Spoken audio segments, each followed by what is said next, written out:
Assalamualaikum warahmatullahi ta'ala wabarakatuh. Kembali lagi di channel Fiksi Cerita Horor. Untuk kisah kali ini, sebuah kisah yang berjudul Santri Soleh Terjerumus pada Ilmu Hitam. Dan untuk seperti apa kisahnya, mari kita masuk ke ceritanya. Ahmad dikenal sebagai santri yang dengan kesalehannya dan akhlak mulianya di pondok pesantren Nurul Iman. Setiap hari-harinya diisi dengan lantunan Al-Quran, kajian kitab kuning, dan hikmat. Kepada para kiai, ia meninggalkan kampung halaman demi mendalami ilmu agama. Dengan restu tulus dari sang ibu, seorang wanita lembut yang membesarkannya seorang diri. Ibu adalah seluruh dunianya. Siang itu setelah selesai sholat zuhur berjamaah, suasana pondok yang biasanya tenang tiba-tiba diselimuti hawa dingin.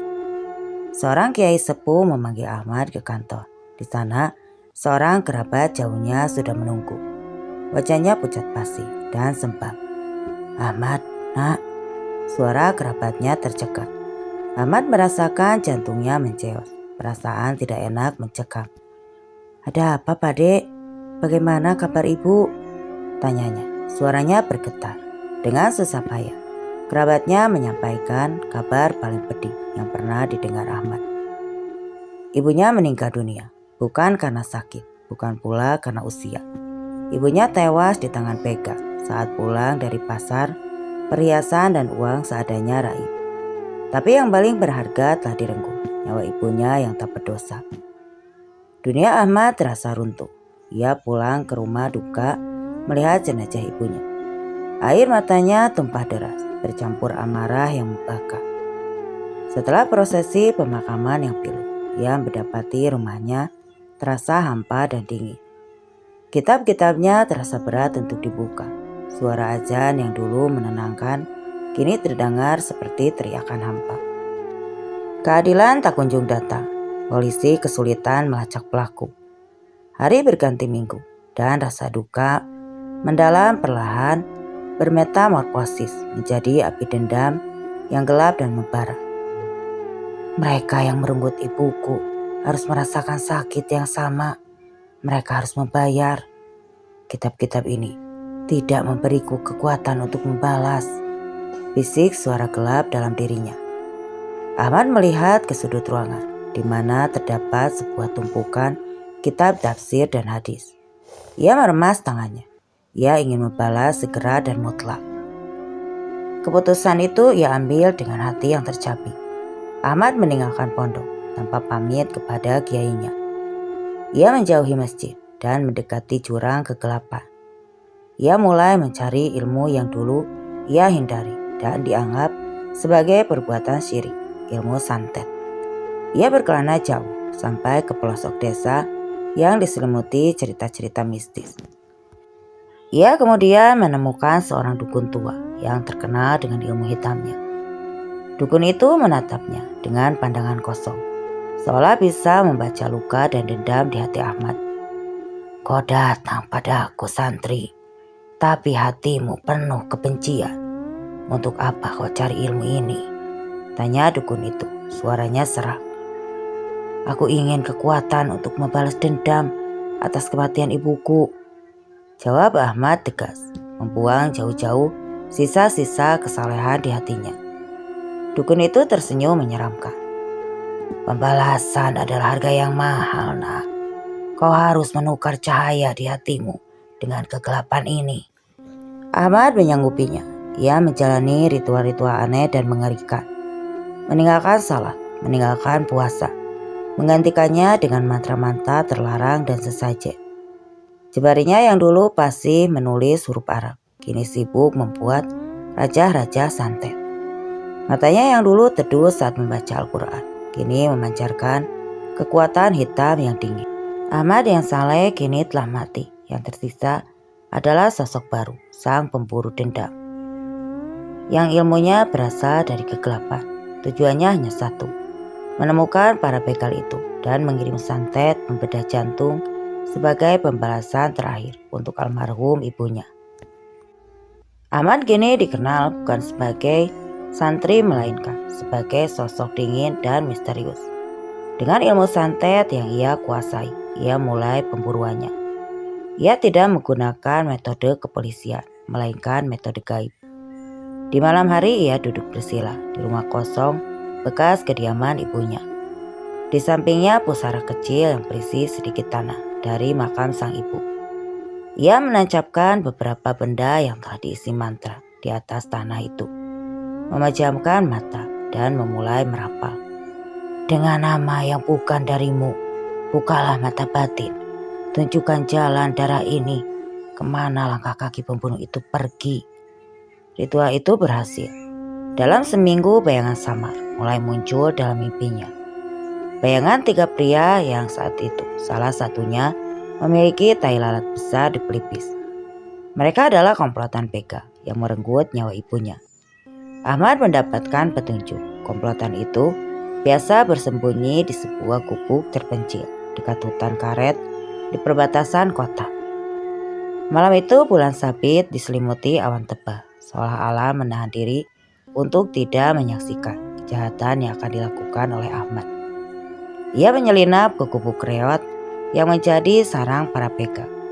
Di dalam, 3 pria sedang tertawa terbahak-bahak sambil membagi hasil rampokan terbaru mereka. Salah satunya persis seperti dalam mimpinya, memiliki tai lalat besar di pelipis. Ahmad bersembunyi. Di balik semak-semak ia menyiapkan alat terakhirnya. Sepasang patung kecil yang dibuat dari kayu beringin tua. Diikat dengan benang hitam dan di dalamnya ia masukkan sedikit helai rambutnya dan juga tanah kuburan ibunya. Ia mulai merapal mantra, membedah jantung. 2 Vega pertama yang sedang asik menghitung uang tiba-tiba terdiam. Mereka memegang dada. Wajah mereka seketika memucat, seolah kehabisan napas. "Woi, kenapa kalian?" tanya Vega kepala si pemilik tai lalat. Belum sempat 2 begal itu menjawab, mereka roboh ke lantai. Tidak ada luka, tidak ada suara. Namun napas mereka telah berhenti. Mereka tewas dengan ekspresi ketakutan yang membeku. Santet Ahmad bekerja dengan sempurna, merenggut nyawa tanpa meninggalkan jejak fisik. Kepala begal itu terlonjak kaget. Ia mencabut goloknya, panik mencari tahu apa yang terjadi. Dan saat itulah Ahmad muncul dari kegelapan, berdiri tegak di ambang pintu gubuk. "Siapa kamu?" ucap kepala begal itu, tidak mengenali wajah Ahmad. Ahmad yang saat itu menatap tajam ke arah perampok.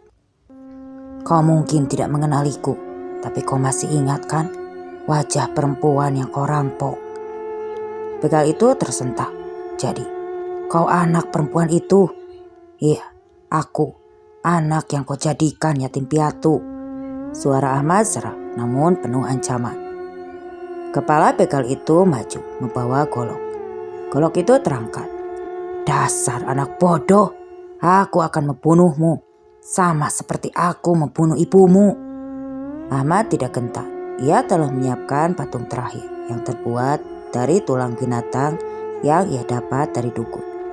Ia merapalkan mantra terakhirnya. Sebuah energi hitam pekat melesat dari tangannya, mengarah ke jantung begal itu. Begal itu menjerit kesakitan. Goloknya terlepas. Ia jatuh berlutut memegang dada yang terasa seperti terbakar dan dihantam besi panas. Saat itulah Ahmad mendekat. Ia tak lagi membaca mantra. Ia hanya berdiri di depan si pembunuh, melihat mata begal yang dipenuhi rasa takut dan penyesalan sesaat. "Rasakanlah bagaimana rasanya melihat nyawa ditarik, seperti yang kau lakukan pada ibuku," desis Ahmad. Detik berikutnya, begal itu ambruk. Matanya terbelalak menatap langit-langit gubuk. Dendam Ahmad telah terbalaskan ketika pembunuh ibunya telah mati, di bawah kekuatan ilmu hitam yang ia dapatkan. Ahmad berdiri di tengah 3 mayat itu. Rumah kosong itu kini dipenuhi bau anyir dan hawa dingin yang jauh lebih mencekam daripada hawa kematian. Ia menang, dendamnya terbalaskan. Namun saat ia menoleh keluar, melihat langit malam yang sunyi, Ia tidak merasakan kedamaian, ia tidak merasakan kebahagiaan. Yang ia rasakan hanyalah kekosongan yang jauh lebih besar daripada saat ibunya meninggal. Ia telah membalaskan darah dengan darah. Tapi ia telah menukar surga yang ia pelajari di pondok dengan neraka ilmu hitam. Ia telah mengotori hati dan jiwanya. Ia adalah pembalas dendam, tapi juga pendosa yang sangat besar. Ahmad meninggalkan gubuk itu, meninggalkan jejak kejahatan dan sisa-sisa ilmu hitam. Ia tidak bisa lagi ke pondok. Suara azan kini membuatnya mual dan ketakutan. Ia sendirian dan kemenangan yang hampa, dan jiwa yang terperangkap dalam gelap. Apa yang harus ia lakukan selanjutnya? Mencoba kembali ke jalan benar dan meminta ampunan, meskipun ia tahu ini sangat sulit. Hidup dalam pengasingan dan membiarkan dirinya tenggelam dalam ilmu hitam menjadi sosok misterius yang ditakuti. Ahmad berjalan tanpa tujuan, dihantui oleh bayangan 3 mayat di gubuk kerat itu. Ia lapar, haus, dan yang terpenting, jiwanya sakit. Setiap kali ia mencoba tidur, suara-suara bisikan ilmu hitam dan tawa dukun tua mengejarnya. Malam kelima setelah pembalasan dendamnya, Ahmad tertidur pulas di bawah pohon beringin tua. Dalam tidurnya, ia kembali ke masa lalu. Ia berada di pondok pesantren Nurul Iman dan sedang membaca Al-Quran. Tiba-tiba aroma melati lembut menyentuh hidungnya.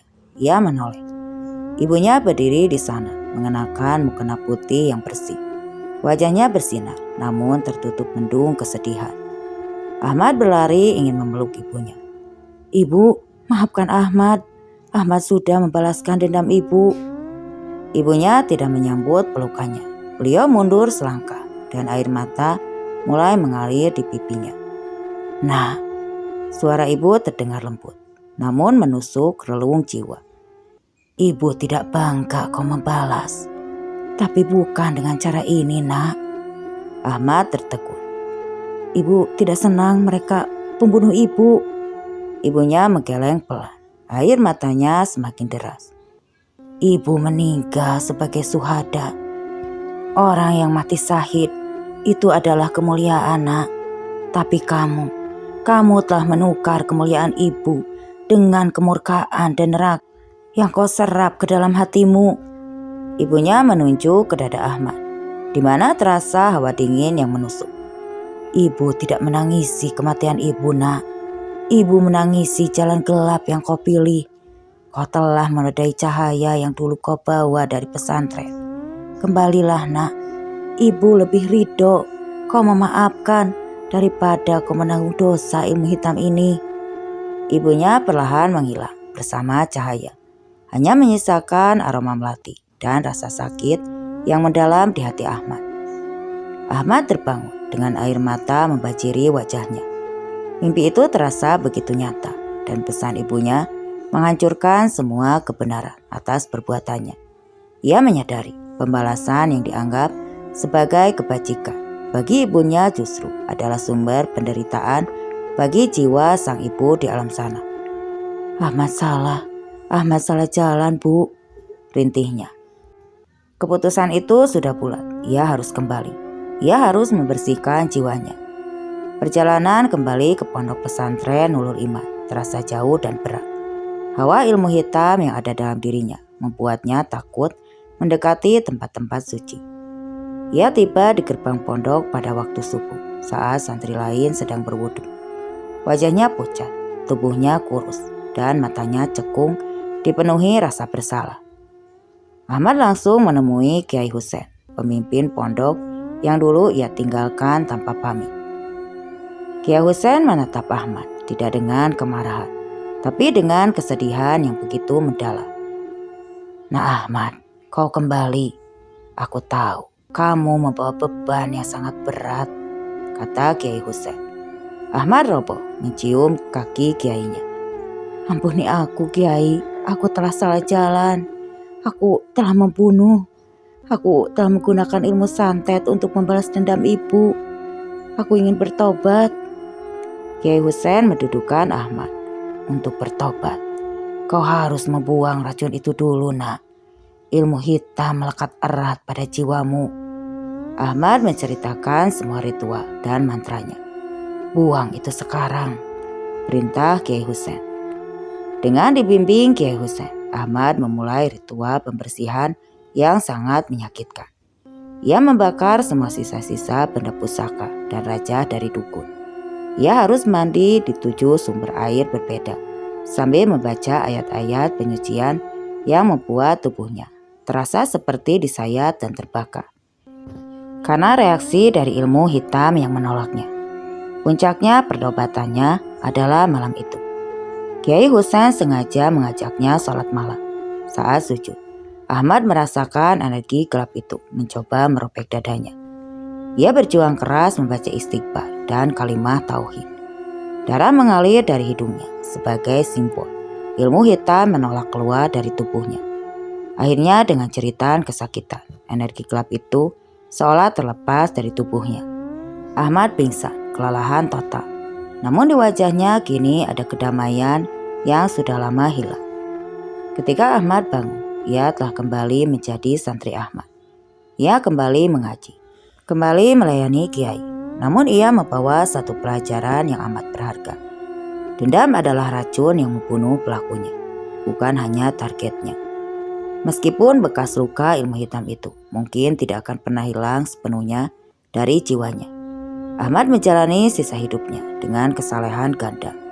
Beribadah sebagai bentuk penebusan dosa dan pemenuhan harapan terakhir ibunya, agar ia kembali ke jalan yang benar. Oke teman-teman, sekian untuk kisah kali ini. Semoga apa yang saya bawakan dalam kisah ini dapat memberikan pembelajaran dan tentunya dapat menghibur. Terima kasih untuk yang sudah mampir di channel ini. Wassalam.